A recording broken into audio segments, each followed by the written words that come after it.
Adri, tu acredita que ontem eu tomei um comprimido de farinha achando que era remédio? Deus me defenderai. Pimpolha, isso é um clássico placebo. Placebo? Mas isso não é coisa de filme de médico? Capaz! Placebo é super comum nas pesquisas científicas. Então, se eu tomo um comprimido de farinha achando que é remédio, meu corpo pode até achar que tá melhorando? Certamente que sim. E digo mais, tem vários tipos de placebo. Quer saber mais a respeito? É claro. Demorou, então eu vou te explicar o que é placebo numa pesquisa científica. Eu sou a Adri Toigo e tu tá no canal Educação Física com Vinho. Produção, roda a vinheta. A gente pode começar definindo o placebo de um jeito muito fácil. O placebo é qualquer coisa que parece ser uma substância ou tratamento medicamentoso real, mas que de fato não é.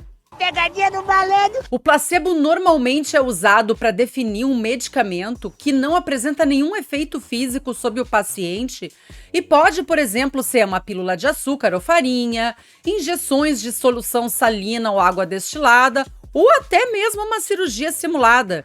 E por aí a gente consegue classificar 3 tipos de placebo. Bora conferir? O placebo puro é feito com uma substância inerte ou inativa, como um comprimido de amido, vulgo maisena, aliás, maisena, patrocina nós, ou umas gotinhas de água destilada ou soro fisiológico. Nesse caso, não vai ter nenhuma substância química ativa que pode ter algum efeito físico. Já o placebo impuro ou adulterado vai ter alguma substância química ativa, mas não exerce nenhum efeito físico sobre o sujeito. Ele pode ter dosagens inapropriadas ou mínimas que acabam sendo inertes para o sujeito de pesquisa, tipo, também não vão fazer efeito.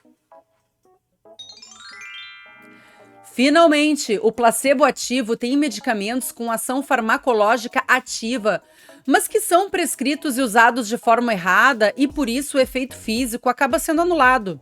Eu não entendi o que ele falou. Por exemplo, suponha que uma pessoa chega se queixando de dor de cabeça e eu dou um comprimido de, sei lá, vitamina C para aliviar os sintomas.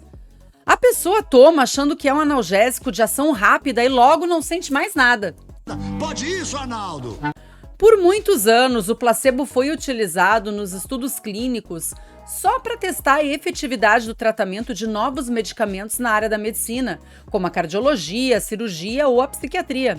Atualmente, se avalia o efeito placebo de uma forma mais ampla, incluindo elementos do cuidado não farmacológico e não cirúrgico, como repouso no leito, prática de exercício físico, cuidados de enfermagem e relação médico-paciente. Ainda tem 2 tipos de efeito placebo relacionados a um efeito real, seja fisiológico ou psicológico, determinado pela administração de um fármaco ou procedimento cirúrgico inerte, bem como descritos na literatura. O primeiro é o efeito positivo do placebo, que é percebido quando o sujeito de pesquisa ou o paciente refere alguma melhora dos sinais ou sintomas de uma determinada doença. Redução de dor, redução da ansiedade. Se eu entendi direito, é tu dar um bagulho pra pessoa tomar que não é o remédio e ela te dizer que fez o efeito que tu disse que ia fazer? Acertou! No segundo caso, a gente tem o nocebo ou efeito negativo, que acontece quando o sujeito de pesquisa relata piora clínica ou aparecimento de efeitos colaterais ou reações adversas, tipo alergias, náuseas, vômito ou dor abdominal. Como assim? Isso mesmo, a pessoa toma algo que supostamente é para fazer um efeito positivo e faz o efeito contrário, piorando o caso dela.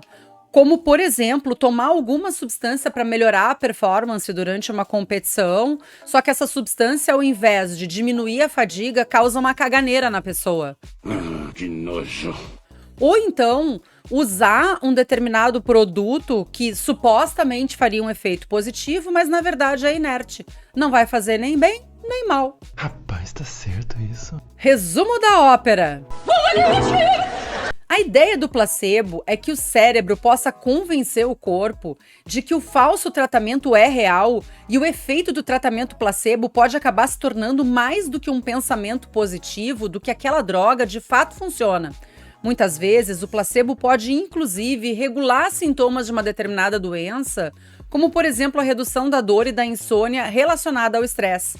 Além disso, pode exercer uma atividade em regiões do cérebro ligadas ao humor, como a sensação de bem-estar e as reações emotivas. Olha, eu não entendi. Tá, vou te dar um outro exemplo. Um grupo de atletas de alto nível se queixava de dores musculares depois dos treinos e por isso foram selecionados para um estudo avaliando o uso de um suplemento depois do exercício. Parte deles recebeu o novo produto real e oficial e os outros receberam cápsula de farinha. Porra. Surpreendentemente, os pesquisadores notaram que os sintomas de dor muscular diminuíram tanto nos caras que receberam o suplemento quanto nos que receberam o placebo. Ou seja, os resultados do placebo foram muito parecidos comparados com o suplemento de verdade ao longo dos dias.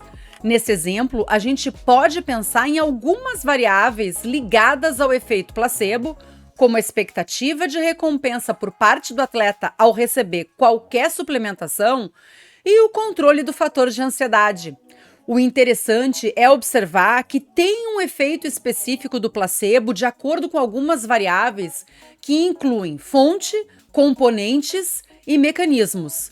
O ambiente e o contexto nos quais os estudos são conduzidos também podem levar a diferentes interpretações dos resultados. E que variáveis são essas? Pode ser as cores dos placebos, a quantidade de pílulas, a forma do tratamento, tipo se é por via oral, se é injetável, ou até mesmo os países e as culturas diferentes. Mas eu acho que por hoje tá bom. No próximo vídeo, eu vou te falar sobre os aspectos bioéticos do uso de placebo na pesquisa clínica. Por isso, confere a tua inscrição nesse canal com o sininho ativado para receber a notificação quando eu postar o conteúdo novo.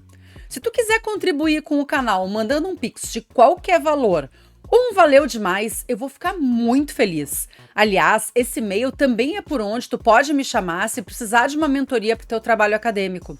Te agradeço por ter ficado até o final do vídeo e te peço para deixar um joinha e um comentário para aumentar o engajamento, que pode ser um oi ou um emoji fofinho, que daí o YouTube espalha esses conhecimentos para outras pessoas que precisam entender melhor desses assuntos. Agora, se tu não gostou do vídeo, não tem problema. Compartilha com alguém que tu odeia só pra trollar a pessoa. Tu ainda tá aqui comigo? Então fica só mais um pouquinho pra dar umas risadas das minhas cagadas durante a gravação.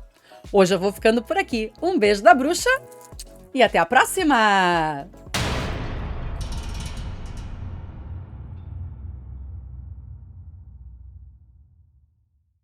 Cirúrgico inerte. Eu achei que eu não ia errar nesse vídeo. Achou errado, otário?